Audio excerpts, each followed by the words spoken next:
Bharat, the land of scriptures, the land of culture, the land of tradition, the land of gods, and the land of technology.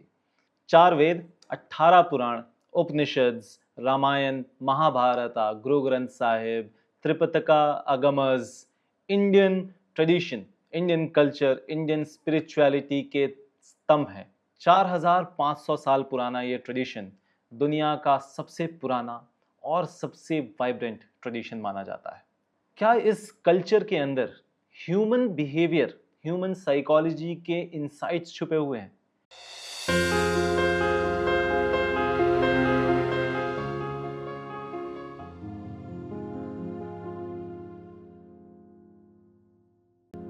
जैसा हमने last video में पढ़ा कि 1800s के आसपास modern psychology came into existence, but उसके पहले psychology was considered as the philosophical roots, and India और Bharat has its strong presence in the psychological roots from Adi Shankaracharya to Mahavir, Gautam Buddha, Guru Nanak साहब, Shri Ram, Shri Krishna, and the stories of their life lessons has been engraved into such spiritual books for us.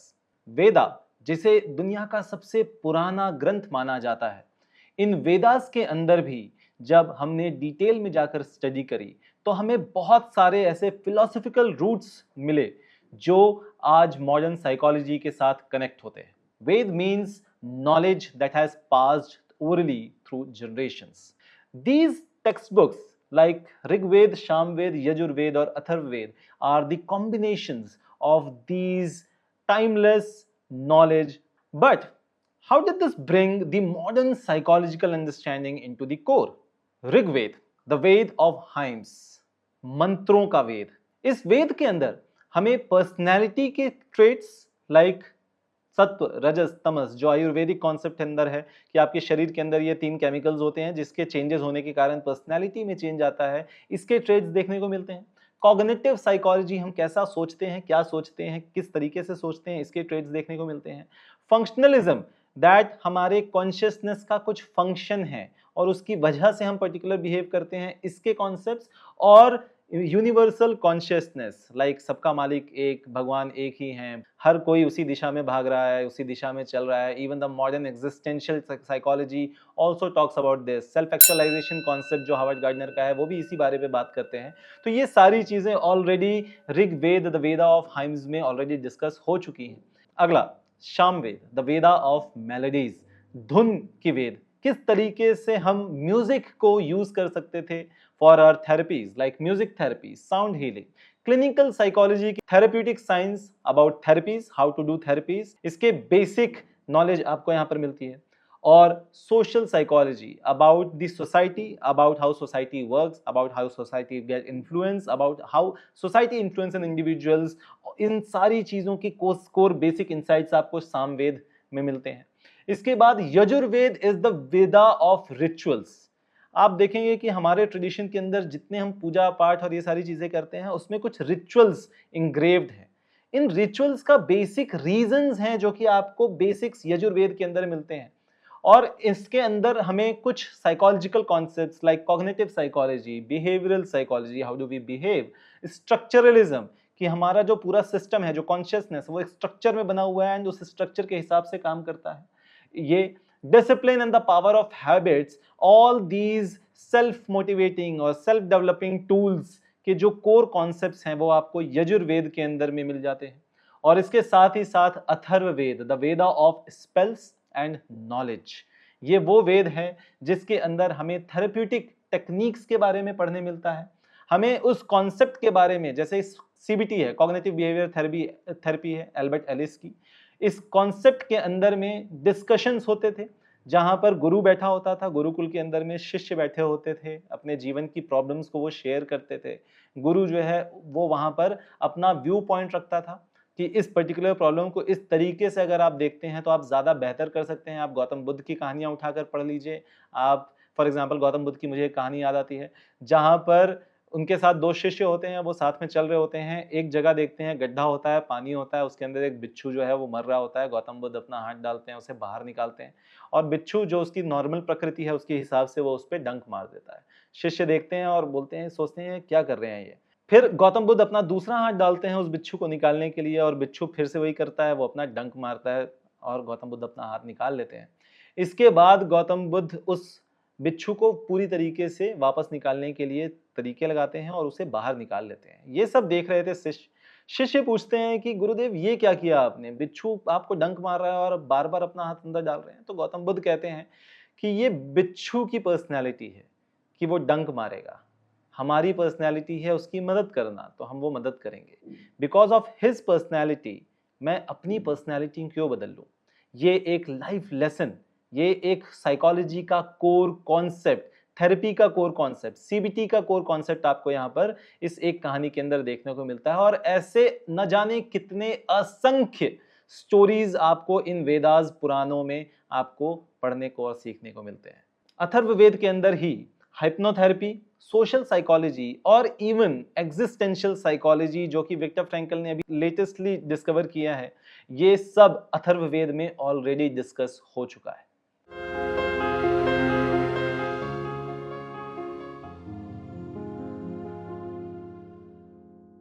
मोक्ष और liberation ना सिर्फ भारत के बल्कि दुनिया के बहुत सारे रिलीजन्स और स्क्रिप्चर्स का कोर हिस्सा रहा है, जैसे वेदांता, मीमांसा, समाख्य योग, न्याय, बुद्धिज्म, जैनिज्म, सिखिज्म, हिंदुइज्म, इन सारे रिलीजन्स का कोर रहा है। और इन सारे स्क्रिप्चर्स ने mental health, mental processes, nature of affective and cognitive components पर बराबर काम किया है और बराबर जोर दिया है। But if we had such rich understanding of human psychology, how did we lost the essence of it in modern times? और इसी क्रम में इंडो आर्यंस ने भारत में 4000 साल पहले वैदिक रिलीजन, संस्कृत और सोशल हिरार्की की स्थापना करी। अगले 1200 सालों में पर्शियंस और ग्रीक्स का नोटिसेबल इन्फ्लुएंस आर्ट, लिटरेचर और लैंग्वेज में देखने को मिलता है। सन 800 के आसपास इस्लाम की नजर भारत पर पड़ती है और कुछ रीजन्स में ये इस्लाम की स्थापना करते हैं, साथ ही साथ में ट्रेड और इंटेलेक्चुअल एक्सचेंज पर भी काम स्टार्ट कर देते हैं। फिर समय आता है around 1300 to 1600 years where Delhi Sultanate comes into place. Delhi सल्तनत के समय 1126 में बख्तियार खिलजी, जो कि तुर्की से आता है, ये वही तुर्की है जो अभी इंडिया पाकिस्तान के कॉन्फ्लिक्ट के समय बहुत हाईलाइट हुआ है और पाकिस्तान को सपोर्ट कर रहा था। तुर्की से बख्तियार खिलजी आते हैं and he destroys Takshashila, Sharada Peeth, Vallabhi, Vikramashila university and Nalanda university overall. Not only he destroys this, but ऐसा माना जाता है कि इन लाइब्रेरीज में इतनी किताबें थी, इतना नॉलेज था जो करीब 3 महीने तक जलता रहा। ना सिर्फ इन्होंने उन किताबों को खत्म किया, बल्कि इन जगह पर असल में पूरी दुनिया से लोग आते थे। सारे जो नॉलेजेबल लोग होते थे वो यहाँ आते थे, इन यूनिवर्सिटीज में रहते थे, from China, from Tibet, from Nepal, from other parts of Malaysia, Singapore. यहाँ से सारे लोग यहाँ आते थे, यहाँ रहते थे, यहाँ पढ़ाई करते थे और इनको समझने की कोशिश कर रहे होते थे। These were researchers and what Khilji did, he killed almost every one of them and also destroyed the world's biggest library at that era of time. And this instance in history goes with the erosion of knowledge that we had.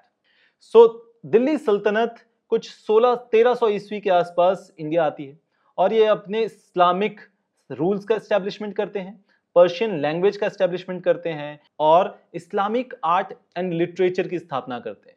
और करीब सन 1526, around 500 years ago, Mughal umpire India में कब्जा करता है, जिसकी वजह से significant cultural synthesis Urdu की तरफ, मुगल आर्ट की तरफ, आर्किटेक्चर, क्यूजीन और बहुत सारे रिलीजियस पॉलिसीज लेकर आते हैं और अपनी स्थापना इस वक्त पे कर रहे होते हैं। फिर अराउंड 1498 के आसपास ईस्ट इंडिया कंपनी नाम की एक कंपनी आती है जो ब्रिटिश या यूरोप से आती है और सूरत में अपना पहला सिस्टम सेट करते हैं। इसके बाद धीरे धीरे यूरोपियंस और ब्रिटिश जो है वो भारत में अपनी इकोनॉमिक एक्सप्लॉयटेशन, वेस्टर्न एजुकेशन का इंट्रोडक्शन लाते हैं, लीगल सिस्टम्स बनाते हैं, कल्चर को इन्फ्लुएंस करते हैं और न जाने क्या कुछ नहीं।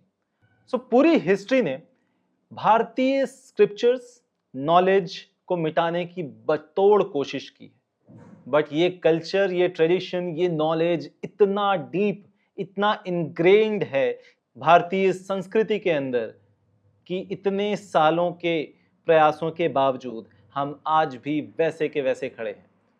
ये अलग बात है कि हमारी आने वाली जनरेशन जो मॉडर्न साइकोलॉजी को ज़्यादा समझ रही है, ये वहाँ तक नहीं जा रहे हैं और हमारा काम है वहाँ तक उस नॉलेज को आप तक लेकर आना।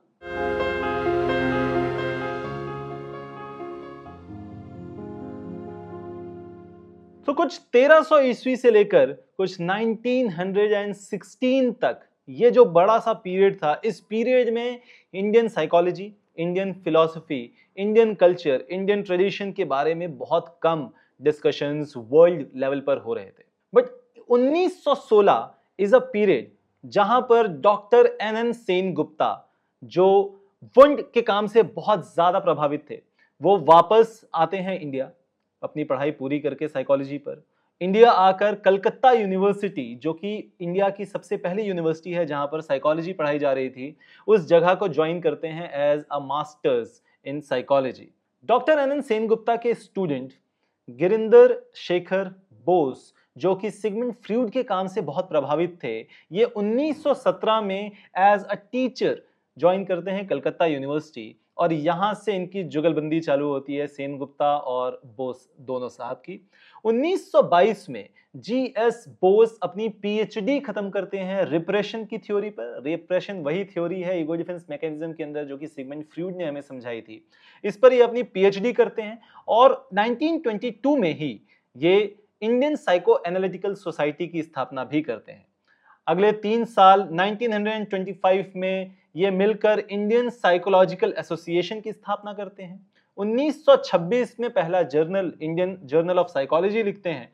1929 में doctor Sengupta introduction of social psychology नाम की अपनी किताब पब्लिश करते हैं, जिसमें वो सोशल साइकोलॉजी पर बात कर रहे हैं और उसी समय पे GS बोस को साइकोलॉजी डिपार्टमेंट का हेड ऑफ डिपार्टमेंट HOD बना दिया जाता है कलकत्ता यूनिवर्सिटी के अंदर में। अगले 9 सालों के काम के बाद 1938 में डिपार्टमेंट ऑफ एक्सपेरिमेंटल साइकोलॉजी को डिपार्टमेंट ऑफ साइकोलॉजी में कन्वर्ट कर दिया जाता है। 1943 में कलकत्ता यूनिवर्सिटी अपनी अप्लाइड साइकोलॉजी का ब्रांच लेकर आती है। तो अब तक सिर्फ psychology was the subject of to study from different modern psychological concepts.